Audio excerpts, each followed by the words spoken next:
We all know that the Prime Minister's Citizen Assistance and Relief in Emergency Situations Fund or PM CARES Fund was set up on 28th March 2020 to support the fight against COVID-19 and to help those in distress due to the crisis. Big corporate companies, public sector units donated hundreds of crores to PM CARES.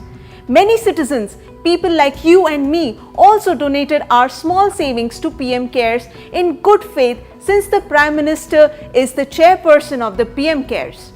We felt our money would be utilized well.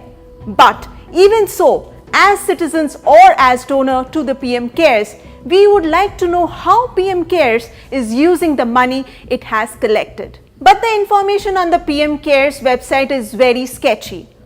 All we are told is that so far rupees 3100 crore has been allocated for 3 activities. Rupees 2000 crores for supply of 50,000 made in India ventilators to government hospitals run by the centre and state and union territories. Rupees 1000 crore for care of migrant workers. Rupees 100 crore for vaccine development. Based on this information, transparency activist Anjali Bhardwaj filed an RTI at the Ministry of Labour and Employment asking these basic questions. Kindly provide the guidelines issued regarding the utilization of money from PM CARES Fund for the care of migrant workers. Kindly provide the amount of PM CARES Fund allocated to each state and union territory. Kindly provide copies of the related notings or correspondence by the ministry. Instead of replying, the Ministry of Labour and Employment forwarded the RTI queries to the Prime Minister's Office or PMO, which is the head office of the PM CARES Fund.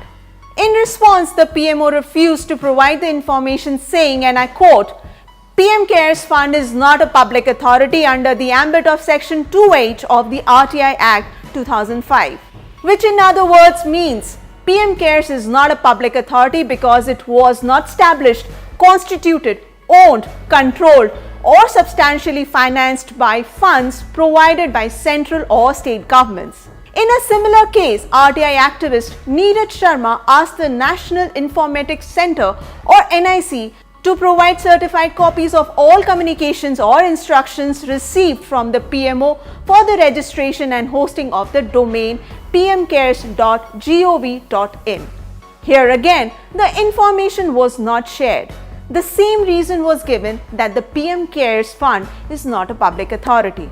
However, back in August 2007, the then Chief Information Commissioner or CIC, Wajahat Habibullah had clearly stated in one of his orders that if information is held by a public authority, it is obliged to share with a citizen under the Right to Information Act. And the fact that the Prime Minister's Office, the National Informatics Centre and the Ministry of Labour and Employment, all three are public authorities and so are bound to share information under RTI as per former CIC Habibullah's order.